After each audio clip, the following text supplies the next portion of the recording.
लहराती तलवारें, हाथ में बंदूक, लाठी लिए, डंडे लिए अमृतसर के अजनाला से जो तस्वीरें सामने आई खालिस्तान सपोर्टर की, उसकी वजह से पूरा देश सन्न है। नमस्ते, मैं राशिद।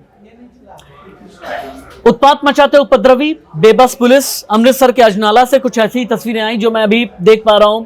वारिस पंजाब दे संगठन के प्रमुख अमृतपाल सिंह और उसके सपोर्टर्स ने अपने करीबी की रिहाई को लेकर थाने पर धावा बोल दिया और एक तरह से पुलिस थाने को बंधक बनाया, कब्जा किया।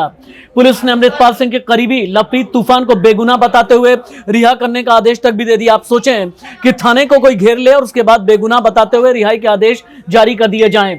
अमृतपाल सिंह ने थाने से खुले तौर पर खालिस्तान का मुद्दा उठाया। हम खालिस्तान के मामले को बहुत शांतिपूर्ण तरीके से आगे बढ़ा रहे हैं, अमृतपाल ने यहां तक भी कहा।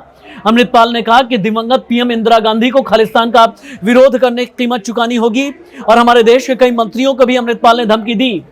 उसने यह भी कहा, हमें कोई रोक नहीं सकता। एचएम हो यानी गृह मंत्री हो, पीएम हो, कोई भी हमें रोक नहीं पाएगा, या पंजाब के सीएम भी रोक नहीं पाएंगे। खालिस्तान का मामला इससे पहले भी सामने आया है। कनाडा, ऑस्ट्रेलिया, यूके में भी खालिस्तान आंदोलन देखने को मिला है और ये जो तार है ना, ऑस्ट्रेलिया और कनाडा में हाल ही में कई हिंदू मंदिरों में तोड़फोड़ की गई। इसके पीछे खालिस्तानी हमलों के पीछे सिख फॉर जस्टिस का हाथ बार बार बताया जाता है। अमृतपाल के बारे में कहते हैं कि शख्स का है दुबई कनेक्शन। 2012 से ये दुबई में रह रहा था, ट्रांसपोर्ट का कारोबार करता था, ज्यादातर रिश्तेदार दुबई में हैं और अमृतपाल ने शुरुआती शिक्षा गांव के ही स्कूल से पूरी की, 12वीं तक की पढ़ाई की और हाल ही में भारत लौट करके आया है और वारिस पंजाब दे संगठन का प्रमुख है अमृतपाल। अभिनेता दीप सिद्धू ने इसे बनाया था। दीप सिद्धू की पिछले साल फरवरी में सड़क हादसे में मौत हुई। मौत के बाद अमृतपाल सिंह ने ही संगठन की कमान संभाली और आज की तारीख में ये जो खालिस्तान आंदोलन है फिर से पनपने लगा है। 31 दिसंबर 1929 को जिसकी नींव रखी गई थी, लगभग 100 साल के बाद भी लाहौर अधिवेशन में उस जमाने में शिरोमणि अकाली दल के मास्टर तारा सिंह ने हलीबार सिखों के लिए अलग राज्य की मांग की थी और वहीं से खालिस्तान आंदोलन की नींव रखी गई।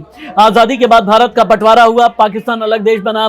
इससे पंजाब भी दो अलग अलग हिस्सों में बटा, हिंदुस्तानी पंजाब, पाकिस्तानी पंजाब। एक हिस्सा पाकिस्तान में गया, एक भारत में रहा। अकाली दल ने सिखों के लिए अलग प्रदेश की मांग तेज की और इसी मांग को लेकर 1947 में पंजाबी सूबा आंदोलन शुरू हुआ और इसी के अलग अलग आयाम नजर आते हैं।